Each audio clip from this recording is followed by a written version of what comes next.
मंडला जिले के home guard commandant ने बताया कि पिछले 2 दिनों से लगातार हो रही वर्षा के साथ साथ मंडला से लगे डिंडौरी और बालाघाट जिले में भी लगातार बारिश होने के कारण नर्मदा नदी का जलस्तर तेजी से बढ़ रहा है। कई छोटे पुलों के ऊपर पानी बहना शुरू हो गया है और जलस्तर लगातार बढ़ता जा रहा है। उन्होंने आमजन से अपील करते हुए कहा कि बाढ़ देखने के लिए नदी के किनारे या उसके समीप ना जाएं। यदि बाढ़ देखना ही हो तो सुरक्षित दूरी से देखें ताकि किसी प्रकार की दुर्घटना से बचा जा सके। उन्होंने बताया कि सुरक्षा की दृष्टि से घाट अत्यंत संवेदनशील क्षेत्र है। नर्मदा नदी से लगे लोगों की गहरी धार्मिक आस्था जुड़ी हुई है और इसी के कारण श्रद्धालु पूजा अर्चना के लिए नदी के बिल्कुल निकट पहुंच जाते। लगातार बारिश के कारण घाटों पर फिसलन भी बनी हुई है जिससे हादसे की आशंका बढ़ गई है। इसी को ध्यान में रखते हुए लोगों से आग्रह किया गया है कि वे पूजा अर्चना के लिए नदी के किनारे या जल धारा के निकट ना जाएं। प्रशासन द्वारा घाटों पर बैरिकेडिंग भी की गई है तथा सुरक्षा व्यवस्था के लिए जवान भी तैनात किए गए हैं। इसके बावजूद कुछ लोग बैरिकेडिंग पर पार करके नदी के करीब पहुंचने का प्रयास करते हैं, जिन्हें रोकने के लिए सुरक्षा कर्मी लगातार निगरानी कर रहे हैं। पिछली रात से लगातार मंडला जिले और डिंडौरी जिले में तेज़ बारिश की स्थिति होने से यहाँ पर नर्मदा नदी बाढ़ की स्थिति में आ गई है।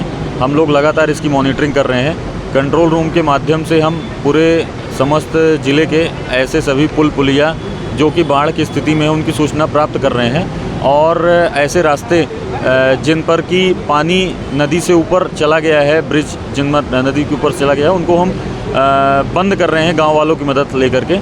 इसके अलावा हमने मंडला शहर में जो छोटा पुल है यहाँ चूँकि ये बाढ़ की चपेट में आ गया है तो हमने इसको दोनों तरफ से बैरिकेड लगा करके बंद करा दिया है। साथ ही माहिष्मती घाट में और साहस धारा में हमने पुलिस बल तैनात किया है, वो हमको कंटिन्यूअस सूचना दे रहे हैं और कोई भी ऐसा व्यक्ति जो ऐसी जगहों पर नदी के पास में जाने के लिए, देखने के लिए या नहाने के लिए आ रहा है उसको हम वहाँ से लगातार दूर कर रहे हैं। लगातार मंडला जिले में बारिश को देख रहे हैं आप, और जिसका नर्मदा के साथ साथ आसपास की नदियाँ भी उफान पर हैं। और आज की स्थिति में ये देख रहे हैं कि छोटा जो माहिष्मती घाट का छोटा रिप्ता पुल हुआ पूरा डूबा हुआ है और सभी तरफ बारिश जारी है। ऊपर डिंडौरी क्षेत्र में और बालाघाट क्षेत्र में जिसमें सभी नदियों में जलभराव की स्थिति बन रही है और किसी भी घटना से निपटने के लिए होमगार्ड की टीम हम लोग यहाँ पर तैयार रखी हुई है।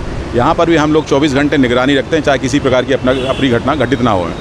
श्रावण मास का समय चल रहा है सर, कांवड़ यात्री यहाँ पे आते हुए किस तरह से उनकी सुरक्षा की जा रही है? श्रावण मास में कांवड़ यात्री खास तौर से देखा है कि हम लोग सोमवार के दिन आते हैं और बाकी एक दो आते रहते हैं। उनके लिए ना सुरक्षा के लिए यहाँ पर घाट पर होमगार्ड्स के जवान तैनात हैं और जब भी वहाँ से जल भरने आते तो होमगार्ड्स के जवान वहाँ पर खड़े तत्काल वहाँ सुरक्षा के लिए तैयार रहते हुए। सर छोटे छोटे नदी नाले जल्दी उफान पे आ जाते हैं सर, वहाँ पे स्कूल आने जाने वाले बच्चों की किस तरह से व्यवस्था की गई है? आसपास में जैसे ग्राम पंचायत द्वारा उन लोगों के पहली चीज़ तो क्या है, पुलिया रुपटा से लोगों को हमने समझाइश दे रखी, जब भी नदी या नालों पर पानी की स्थिति तो कृपया उस नदी को या उस नाले को कृपया क्रॉस ना करें। किसी भी अप्रिय घटना से बचने के लिए हम यही लोगों से निवेदन भी करना चाहेंगे और उनसे आग्रह करना चाहेंगे कि किसी भी वहाँ से क्रॉस ना करें।